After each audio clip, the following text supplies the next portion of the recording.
Hello, everyone. Thank you so much for joining us tonight. We are joined by two very special guests, Professor Annette Gordon-Reed, who is the author of On Juneteenth, and special guest, Dr. William Sturkey. My name is Talia. I'm the events manager at Flyleaf Books in Chapel Hill, North Carolina.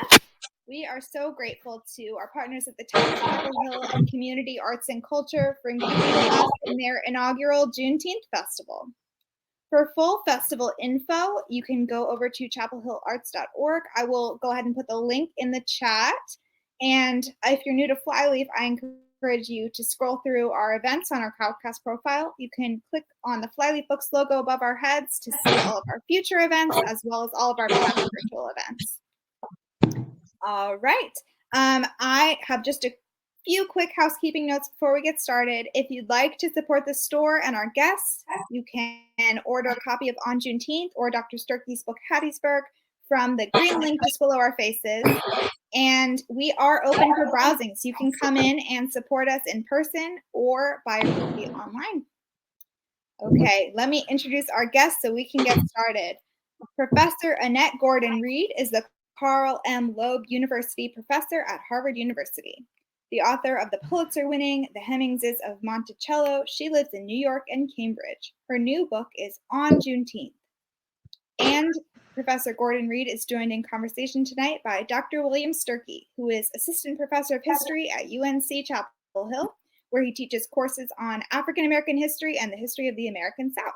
His most recent book, Hattiesburg, won the 2020 Zocalo Book Prize. Thank you so much for joining us tonight. I'm going to turn off. Yeah, thank you. I'm going to turn off my microphone and camera to keep the focus on the two of you. So to everyone watching, feel free to submit questions, and those will be included in a Q&A at the end of the event. All right, y'all have the floor. Okay, thank you. Great. Thank you so much for that great introduction, Talia. And thank you so much, Professor Gordon-Reed, for joining us in our small college community here in the South. We really appreciate you being here. I know that you've been busy. Obviously, you were at the signing of the bill yesterday. I've seen you on TV and everything. So thanks so much for joining us on a Friday night. Glad to be here. Thank you for inviting. Right. So we have a little bit of time to talk, just the two of us, and then just sort of open the floor to Q&A from the audience. I'm sure there's going to be a lot of different questions. So I'm going to ask the things that I'm dying to ask, and then I'll step out of the way for people to jump in. But let's just start off by asking you to please just tell us a little bit about the book and, what is Juneteenth? Well, I can start off talking about Juneteenth. Juneteenth commemorates the day when Gordon Granger, U.S. Army General Gordon Granger, goes to Texas to take over Texas, take over that district, military district. And the first day he's there, June 19th, 1865, he issues General Order Number 3, that says that slavery is over in Texas, and also says, among other things, that now the formerly enslaved people would occupy a state of absolute equality with their former enslavers. He says former masters, of course. And, this took place because this was immediately after, a couple of weeks after, the Army of the Trans-Mississippi, the Confederate Army of the Trans-Mississippi, had surrendered. Many people think that the war ended when Lee handed over the Army of Northern Virginia and surrendered to Grant at Appomattox. But they kept fighting in the Southwest. And indeed, in Texas, the last battle of the Civil War that was fought was won by the Confederacy. But by then they knew that the game was up. They would not be able to prevail, and they surrender at the beginning of June. And that allows Granger to go and take over in Texas, and he does issue this particular order. So from that day, there was celebration that day, obviously, but the following year was the first sort of recorded general celebration of the day, and Black Texans have been celebrating it ever since. This is 156 years of celebrating this particular day. Okay, great. So tell us about the book. Why now, and what do you do in the book? What do you hope that the book accomplishes? Well, why now? I had done an essay about Juneteenth for the New Yorker magazine last year, and it came out. And um, a year before that, I had done a review for the New York Review of Books of 5 books about Texas history. And so Texas has been on my mind for the past couple of years. And um, also, my editor, Bob Wilde at Live Right, has been after me for a number of years to write a book about Texas. But it was supposed to be a big book about Texas, a big history book, sort of like, a book like I did, The Hemingses of Monticello, that size with that kind of heft. Well, this past year, I was at home during the pandemic in Manhattan. Harvard had gone virtual. We were doing classes over Zoom classes, and you could do Zoom classes from anywhere. And since my husband is in New York, I decided it made more sense for me to stay in New York and do classes online than to go to Cambridge. And so I was there in Manhattan, sort of New York City, ground zero for the COVID pandemic. And there was not a lot to do besides go to the park, for exercise, go to make the occasional run to the store and come back very quickly. And it made me think about my parents. I wondered what my parents would make of this particular moment. And thinking about them made me nostalgic. They're no longer living. And I decided I wanted to write about them. But I also wanted, and I tried to think, I had said, well, I'd like to write about them, but also write about Texas. And not write about them, but not make them and my family the focus of everything. That I thought that I would take the family as a way of introducing subjects about Texas history. And so that's what I did. I wanted to just enough family to set things up, but as much Texas history as I could get in there and talk about Texas in ways that, because, in ways that would be illuminating. Ever since I've been in the North, I've had people asking me to explain Texas. And I'm sure there are some places that, maybe Florida is another place where people say, what's up with that? Well, people do that about Texas as well. And there's some misunderstandings about Texas that I wanted to try to clear up with this book, to talk about its history, the kind of history, aspects of the history that people don't know anything about, but history that explains some of the things that happen, that cause people to say, what's up with that? So I wanted it to be accessible. I wanted a book that could be read by, people in high school all the way through adulthood. I wanted to communicate with people. It was not about, I wanted to be scholarly. I don't have the typical apparatus. They're not lots of endnotes at the back of the book. I do have a bibliography where I talk about the sources that I used, because I'm not comfortable with doing nothing without, making attribution to people and works that I relied on. So I do have that much, so I wanted it to be accessible, but at the same time, carry a scholarly weight to it, and to do a kind of writing that I grew up thinking I wanted to be a writer. And this is the kind of writing that I always wanted to do. So it's a return, it's nostalgia in a lot of ways, thinking about my parents, thinking about the kind of writer that I wanted to be, and trying to bring it all together and do Texas history, bring all this together in this one work. That's okay, great. Let me ask a Texas question. I have to say, it's my favorite place to eat in the United States. One of my favorite things about going to Texas is the food. But so tell us just a little bit more about that Texas history that you wanted to uncover. Because in the book you talked about, so obviously Texas was part of the Confederacy. It's also often seen as being part of the West, even the frontier at times. There's cowboys, Mm-hmm. there's oil. You talked about the Texification of America a little bit in the book. Mm-hmm. So tell us a little bit about that history. And if you want, please insert your own family history into it. What's that history about Texas that you wanted to uncover for readers here? Yeah. Well, I think Texas has an image, and I say pretty flatly that Texas has been constructed as a white man. People think of the cowboy as the archetypal Texan, even though, of course, there were black cowboys. People don't know that, but Hollywood, presents this image of the cowboy as a white guy, or the cattle rancher who's connected to the cowboy. Obviously, the cowboy works with the cattle rancher, and the oil man. But we don't talk about the plantation owner, and that person was integral to the shaping of Texas, as integral to the shaping as Texas as the other two. In fact, the father of Texas, Stephen F. Austin, the Capitol is named for him. Many schools named for him. A great university named for him.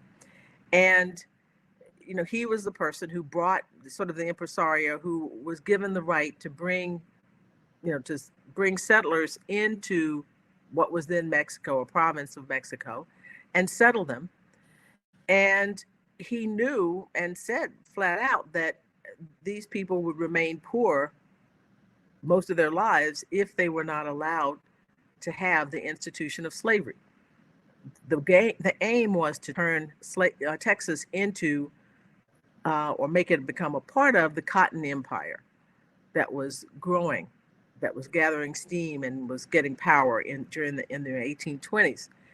And he styled himself as anti-slavery, but it was really about the fact that he didn't want lots of black people in the state, it was not a state yet, but into this territory.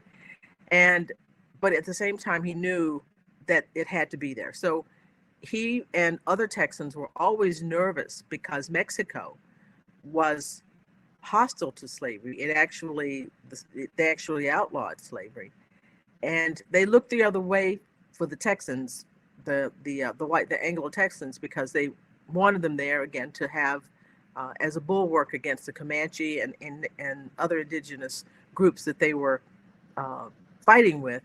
But Texians, as they came to be called, were always insecure, and that's why they wanted to break away from the state. Break away from Mexico and form their own republic. And for almost 10 years, it was a separate republic that was the slaveholders, unabashedly.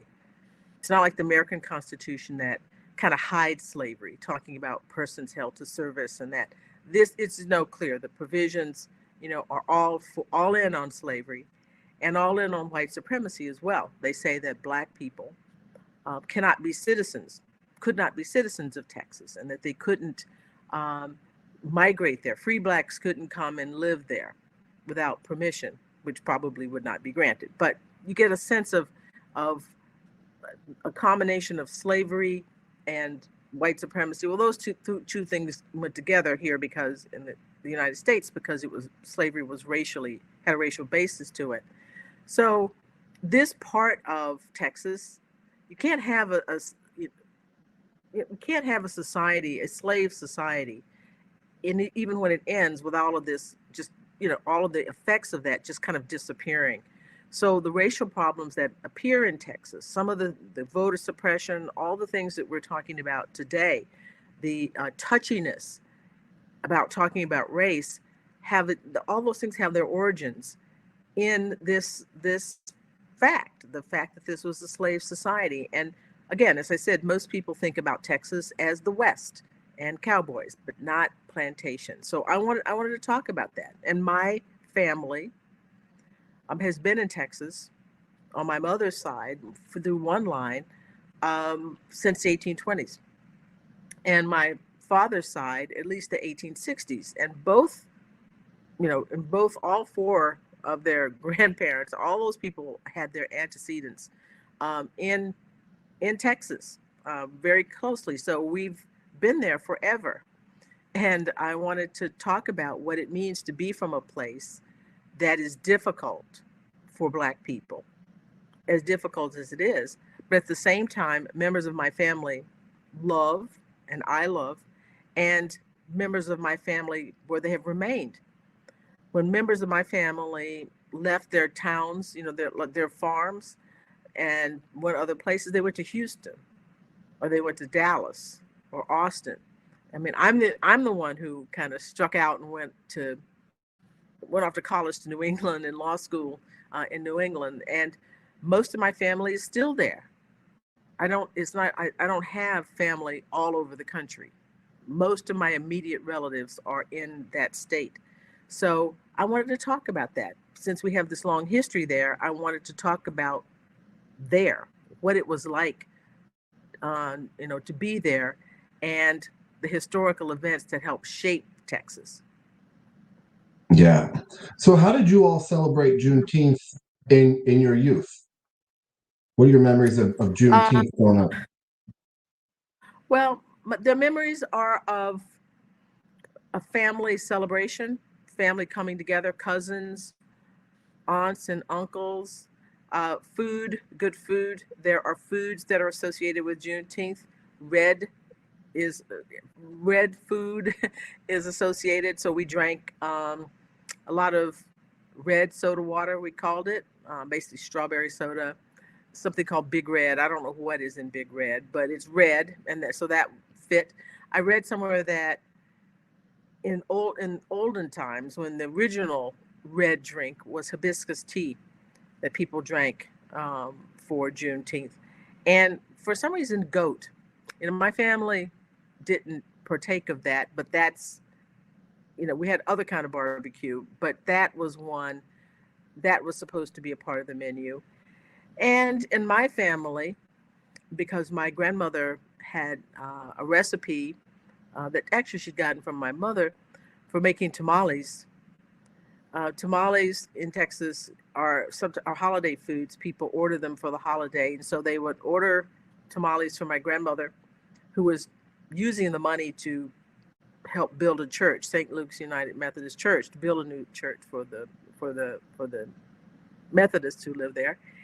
And I remember making hot tamales with her and eating hot tamales. So it was this sort of Texas twist, what we would consider to be soul food, cornbread, greens, barbecue, those kinds of things, along with tamales, which is a Mesoamerican ancient dish from the people in Central Mexico, Central America, and that's Texas. It's that diversity. It's not a state that had to become diverse. It was diverse from the very beginning. All of those people were there, and that sort of has made it a volatile place, but it also makes, in some ways, a template for the United States as a whole. Yeah. So you grew up obviously knowing what Juneteenth was, celebrating Juneteenth, and just yesterday it became a federal holiday. So, Mm-hmm. open-ended question here, but so I mean, what do you make of that? Something that was, from your purview started in Texas and that you grew up with, and now all of a sudden it's a federal holiday. What's your reaction? Well, I haven't had time to react fully yet because this is all so fast.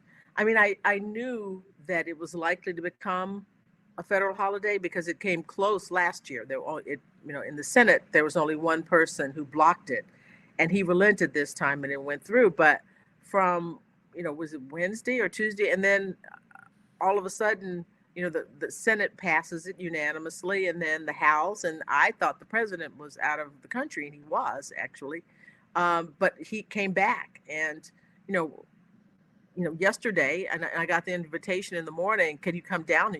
You're invited to come down. Could you make it?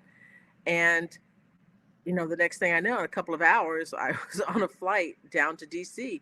So all of this happened seemingly out of nowhere. I thought it would happen, but I thought it would happen later on in the year, maybe, because I hadn't seen any stirrings about it or whatever. But I guess if I had been paying attention and not just, talking about this book, I would have realized that it would make sense to do it before the holiday, right? But they really pulled that together pretty quickly. Well, I'm sure your editor and the people at the press are very happy about the timing of it. Yeah. It's good timing. It's definitely good timing. Let me ask you Sort of one like really DNA. Yeah. Let me ask you one really big question, then I kind of want to ask a more of a local question. But so the great big question is, this is a hard one to ask, but Confederate monuments, 1619 project, 1776 commission, the Texas 1836 project, the banning of certain types of historical materials in public schools. What is happening right now in our country, and are you optimistic for the future of how we're going to handle the history of race in the United States? Well, optimistic is not, it perhaps is too strong a word. On optimistic about handling race, I think we have a shot at it. We have a shot at doing it because people seem to be, well, much more aware of the problems, and we have beginning to have an ongoing conversation about it. But on the other hand, a lot of crazy things are going on here with race. You hear people saying things that I can't imagine people have said, 15 years ago. I mean, people feel the freedom that people have to, feel that they have to say things that they know are hurtful, know things that are racist, quite frankly. I think that there's more of that. I'm, concerned about our democracy. This is a democratic republic, and people are supposed to be sovereign. People who are eligible are supposed to be able to vote, and the move against that seems retrograde. It's like the era that I'm writing about on Juneteenth, when I talk about the hope that was engendered by the end of the Civil War, and also Granger's statement in General Order Number 3 about existing or being on a state in a state of absolute equality. That the hopes that raised. One of the most moving things that happened to me as I was working on the book was finding a voter registration list with my great-great-grandfather's name on it in 1867.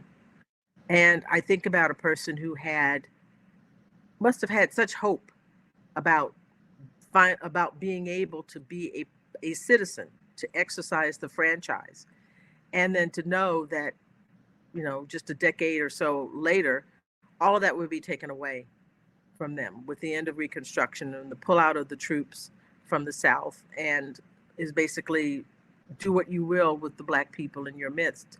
And so here we are, these many years later, dealing with a question of suppression, a possible voter suppression that's not explicitly, they're not by name saying Black people, but the constant focus is on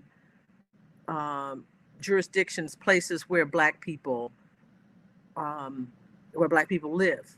So it's a coded threat, but not even that coded. So here we are in 2021 dealing with an 1876 problem, essentially. And so I can't say optimistic about solving the racial question is perhaps, I don't know, it's too strong a way I feel about it.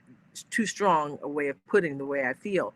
I do think we have a chance, because I'm heartened by the number of people who came out to vote in the last election.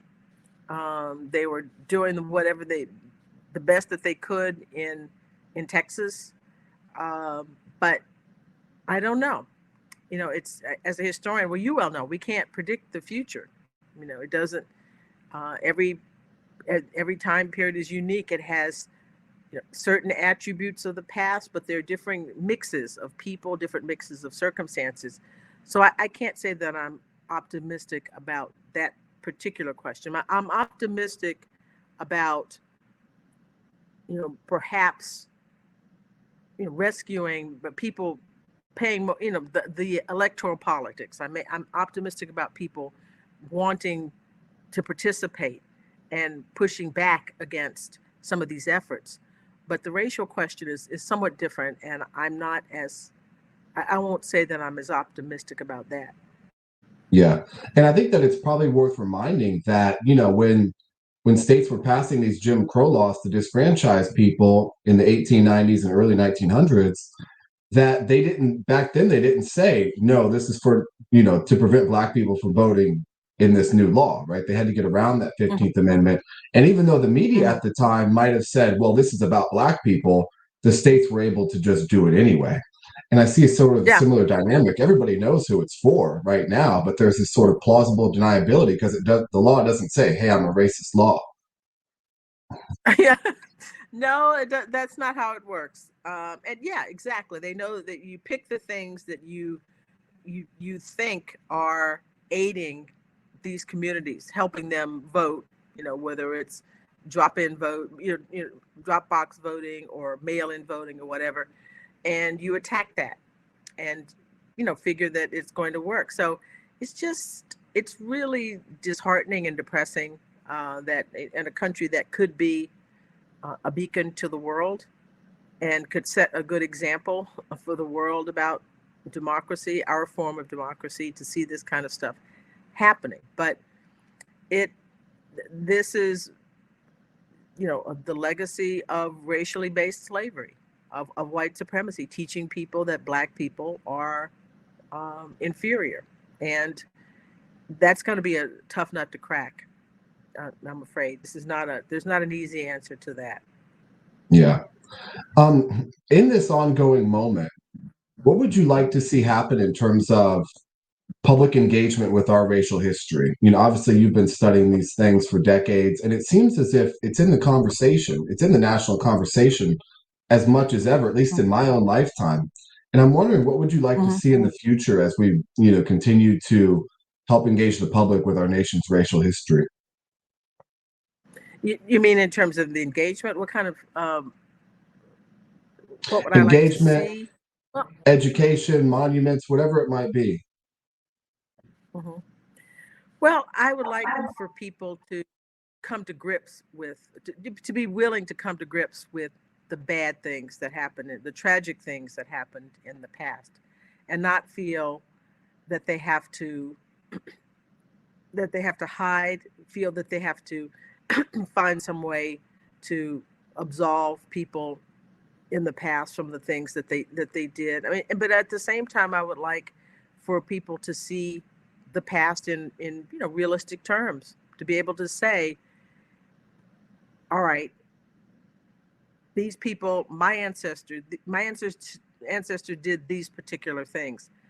I repudiate that, and we can go forward, that we're not hostage. I wish people could understand that learning about the past is about, learning about the past explains where we are today and gives some insight into that, but it doesn't mean that we're hostage to it. And I get a sense that there's a great amount of defensiveness on the part of people when you mention, and that's why people don't want to talk about race, or they think race, critical race theory and these things are detrimental to us. And it's really just talking about what happened.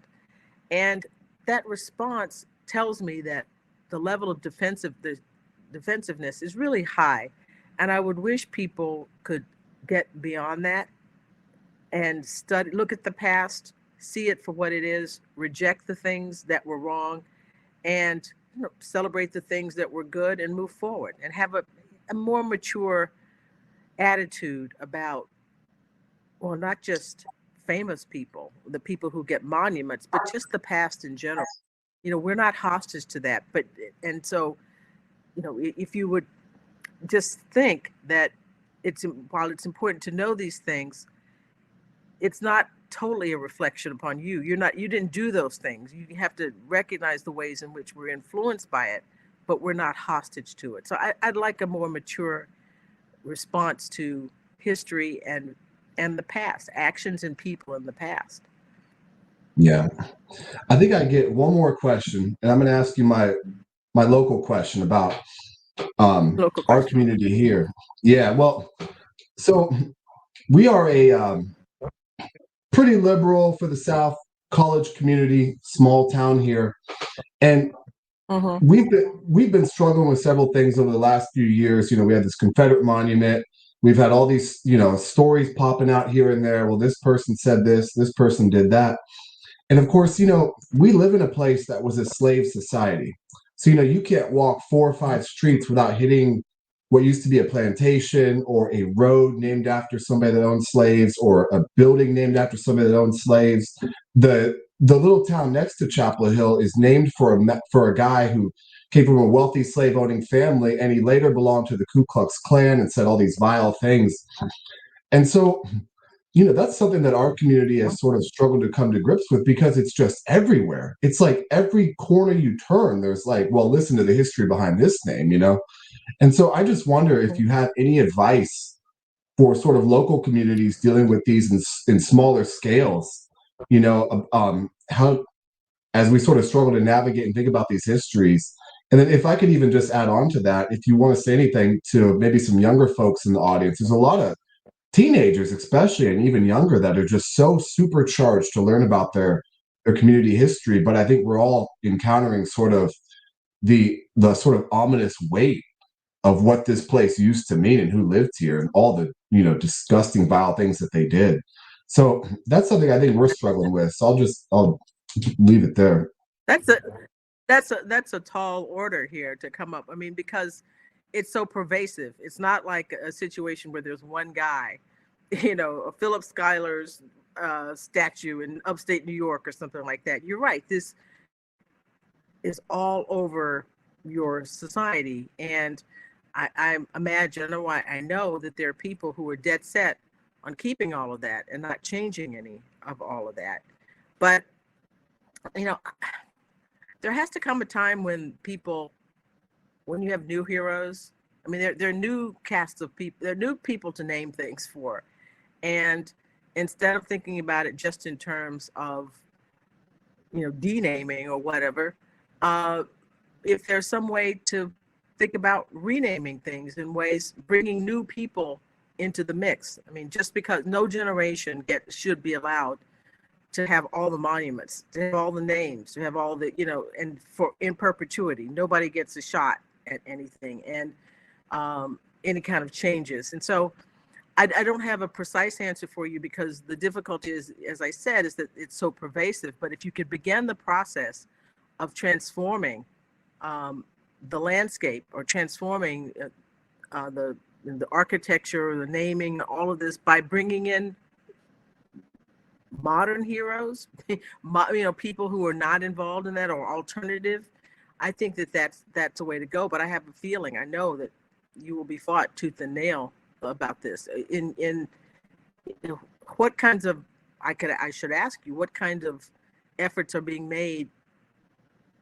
Is it more hand wringing, or is it, or some of these young people adamant about changes? Because right now we're in the process. I'm on a committee at Harvard that is sort of trying to establish some principles for renaming, and not coming to any kind of conclusions about any particular thing, but rather than wait until a problem comes up, thinking about how do you decide whether a name goes or stays. Has that process taken place at all? We've been a little bit late to the game there, but they have finally established some guidelines, for what it would take to remove someone's name from a building.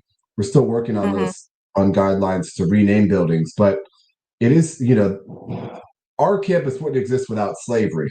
There would be a University of North Carolina, but it wouldn't be at Chapel Hill, and it wouldn't have been founded when it was. So you're right, it is just so pervasive that it is a real struggle. And just an observation for our crowd, tomorrow, I guarantee the chancellor is going to tweet out something about Happy Juneteenth, and he's going to do it from a building built by enslaved people who are unacknowledged, and that building sits on the road named for the largest slave owner in North Carolina.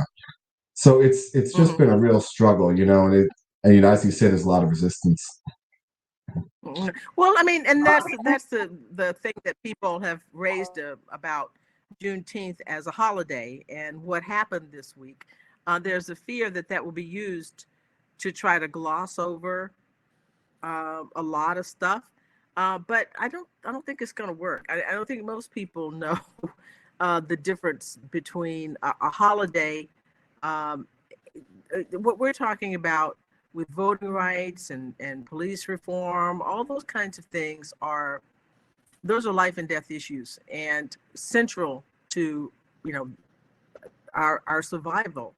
But it is possible to have everything co-opted, and you have to be vigilant about people who would co-opt the day to try to deflect attention from what you're describing here. The fact that it was chosen to make the built environment a monument to people who did inhumane things, and whose actions continue to affect us today because it shaped racial ideology.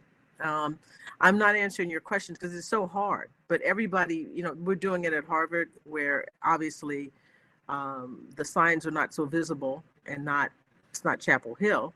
But it's tough because there are people who aren't willing to let go of the past because they may still believe in some of the values of the past, white supremacy, or, that Black people aren't truly citizens of the country. And Well, that's a hard thing to face, a hard thing to deal with. But go ahead, I'm sorry. It is. Oh, I was just going to say, I think I've occupied enough time and asked enough questions, so I'm going to move aside and give way to our host again, so that we can hear some questions from the folks in the audience. Absolutely. Thanks for that. And I'm happy to read out audience questions. If anyone has any questions for Professor Gordon Reed and Dr. Sturkey, please do drop those in the chat, or you can use the Ask a Question feature at the bottom of your screen. I'm going to scroll through and see if we've gotten any questions so far. I know we have a few people who are watching directly through the festival website, so they may need to log on to ask the question. So it might take a second, but yeah.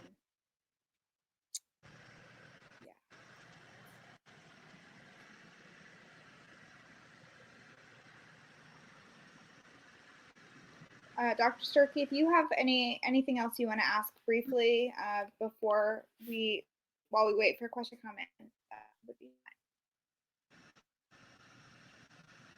That I would love to ask, and this is a much easier question, I hope. But I finished your book this morning, really enjoyed it. Everyone go buy it, please.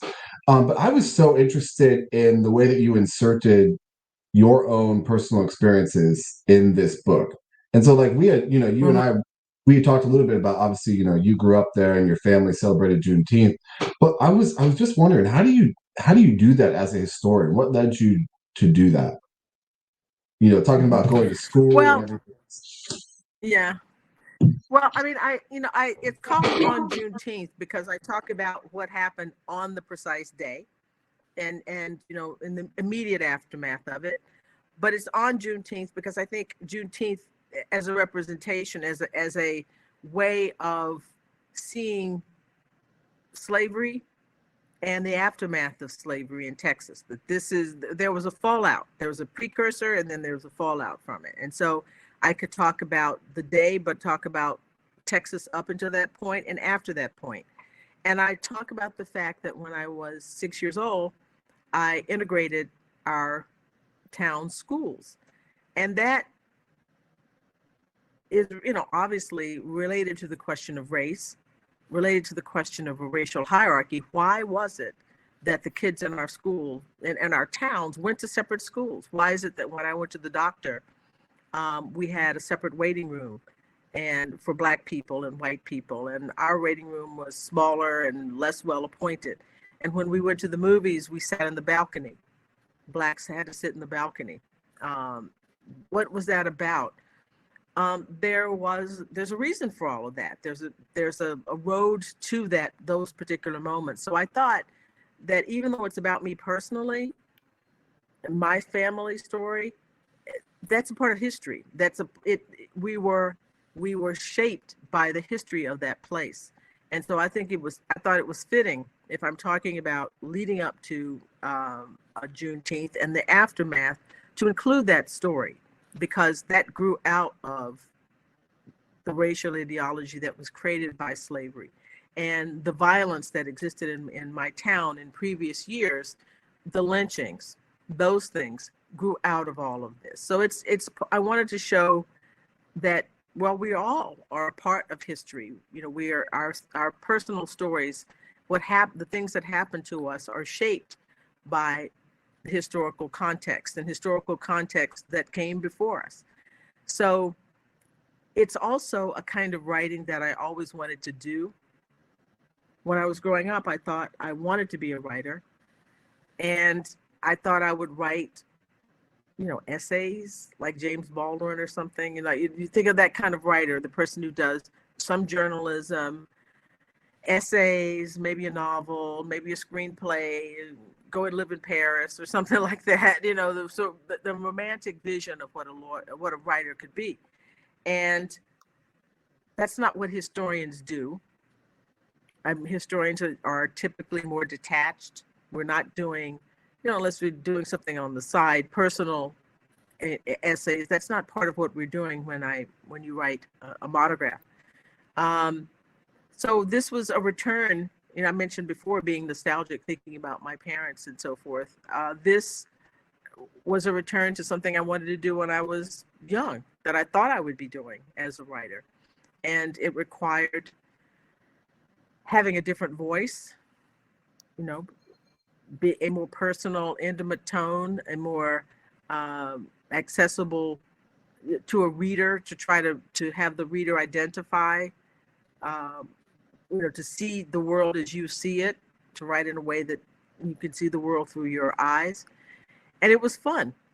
I mean, at first it was kind of, I struggled over how much I wanted to talk about my family, because I wanted this to be a book about Texas. And I thought the more detail I went into, it would become a more traditional novel. So it's not a memoir. So it's not a traditional history, and it's not a traditional memoir too, because there's a lot of history, and, you know, I don't have the endnotes. I have the bibliography at the back, but it's a lot of information, and it's sort of a hybrid. So it allowed me to use what I knew as a historian to do things, but also to be the writer that I always wanted to be. All right, we are getting lots of audience questions in now, so I'm going to jump into a few of those. Dr. Sturkey, I am getting a little bit of feedback on your end audio-wise, so I just muted you, and then whenever you want to talk, you can just unmute yourself if that works. Just hover over your video and you can do that. All right. So I have a question here from Deborah, who says, as we all know, Texas used to be part of Mexico. How did or do Latino Texans respond or engage with Juneteenth? Well, you know, I think that some of them celebrate. The holiday became a state holiday in 1980. But before then, I don't really know how whites and Latinos celebrated Juneteenth. I do know that now some do, but I think for most of the time, most of history, it was just Black people celebrating it. And I could be wrong about that, but about the past, because I was a kid and I wasn't, you know, really paying attention to what other people in other communities were doing. But I do know that it is something that is celebrated by Texans of all races now. All right, let's see. I have a couple folks asking you to share some book recommendations or author recommendations. What is it that you like to read? Can you give us some examples? Well, I read so much for work that I could say that I have neglected new things. I go back and reread novels that I'd read a long time ago, but I do so much reading. What I do more than anything is I've taken up the piano again after ditching it when I was 12, and for the last year and a half. So most of my time is taken up with reading history books and playing the piano. So, I mean, that's a disappointing answer. And articles. I tend to read more articles than books outside of history. So just as I said, disappointing. I don't have a huge. I mean, I've read. I'm going to read the history books as they come out of colleagues and manuscripts. A lot of manuscripts that I'm reading all the time.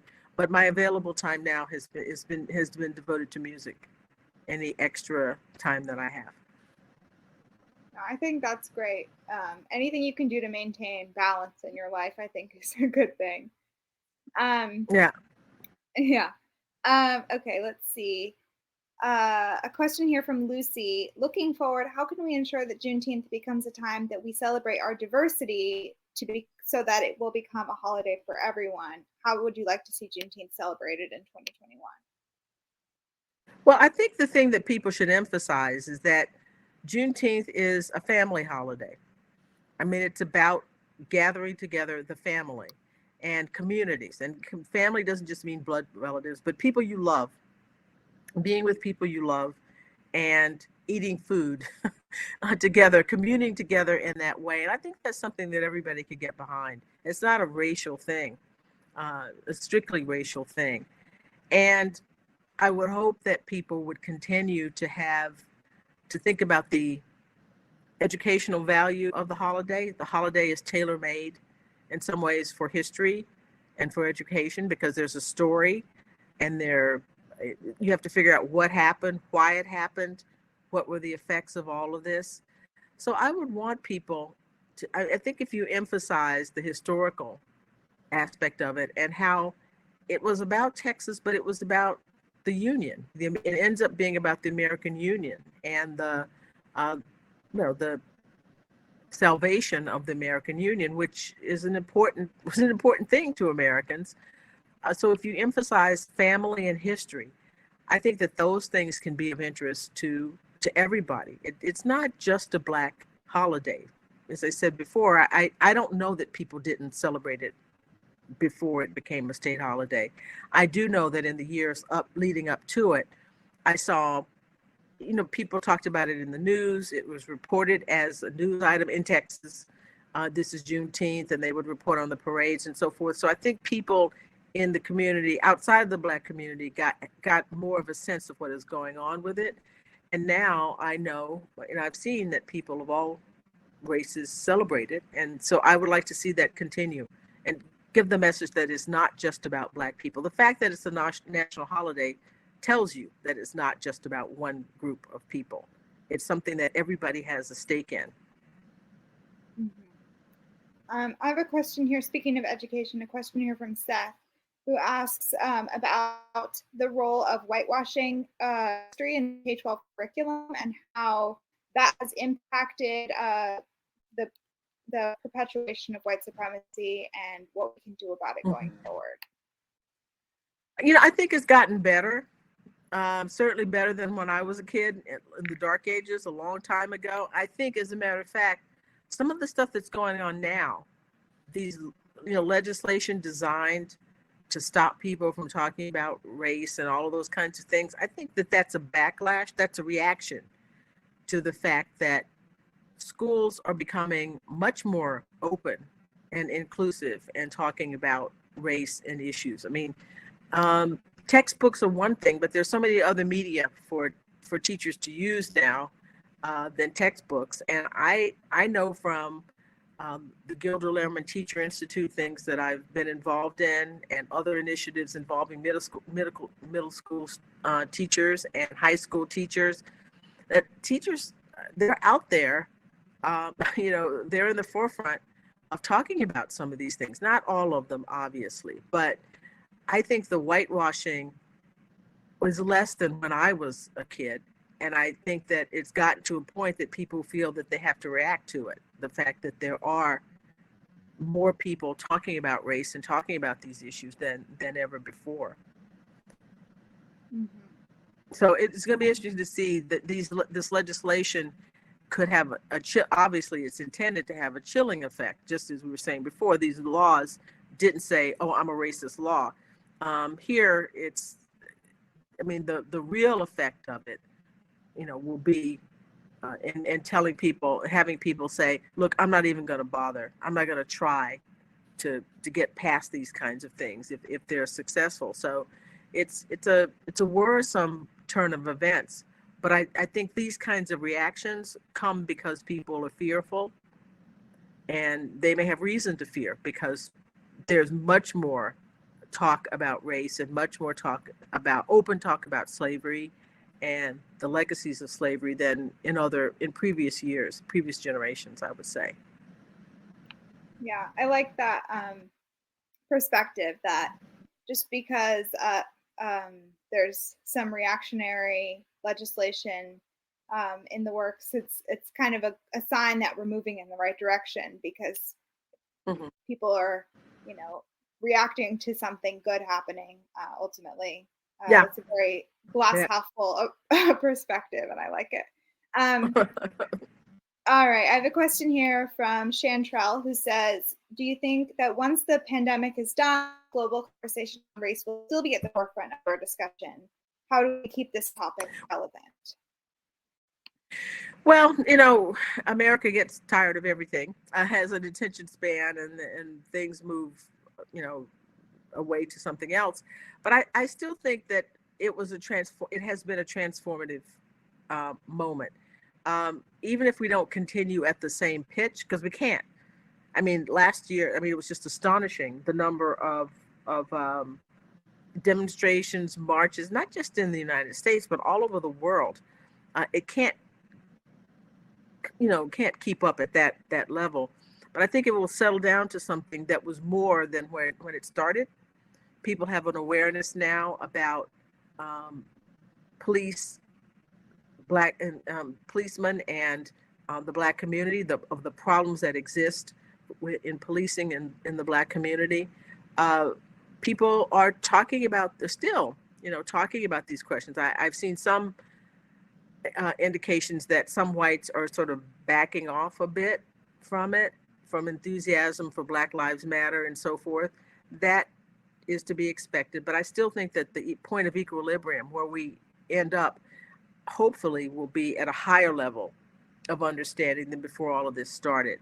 So we'll just have to see. I can't predict, but we'll have to see. And what we can do is to keep the people who have a platform to keep talking about these issues, to keep writing about these issues, and people who, well, we all have a platform if we want one. In our local communities, getting involved in organizations that are interested in improving race relations, NAACP. There are all kinds of ways to contribute to the conversation and contribute to the movement. So it's up to us to do it. I don't know how far how far this momentum will take us, but there are things to be done. There are structures and structures of organizations to be involved with, and we should keep doing that. Okay, I have, I think this is going to be the last question because we're getting close to time. And this can go to both of you. What are you thinking about or working on for your next project or book? Well, I have a much overdue second volume of the Hemings family story that I have to finish. Taking them from Monticello after Jefferson dies up to the beginning of the 20th century, maybe the first, up until the Great War, and then dropping them off.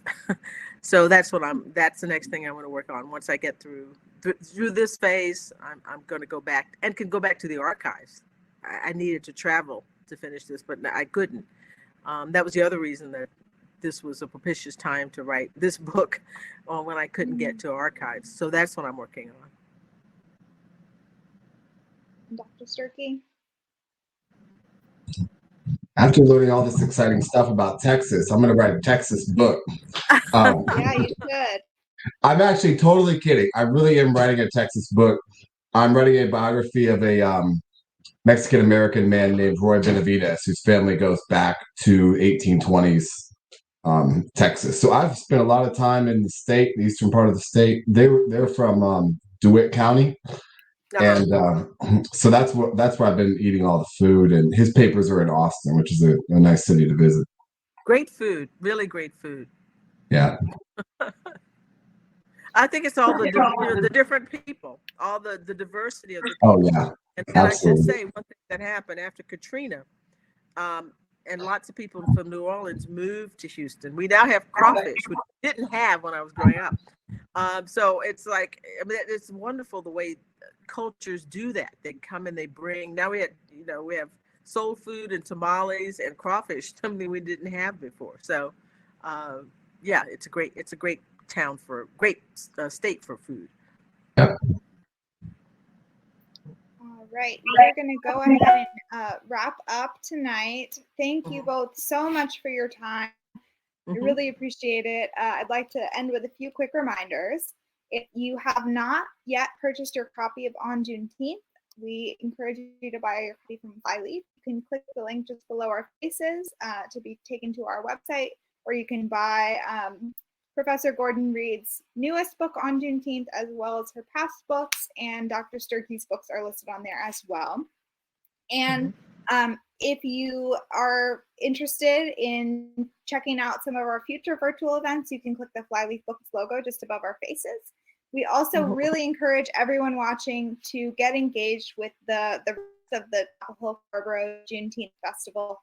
I will repost the link in the chat, but they've got so much going on this weekend, from local artists and musicians to other speakers for kids. There's lots going on. So I really encourage all of you to check that out as well. All right, that's all from me. Thank you both so much for your time. And thank you to everyone watching. Have a good night and happy Juneteenth. Thank you so much. Bye. Goodbye.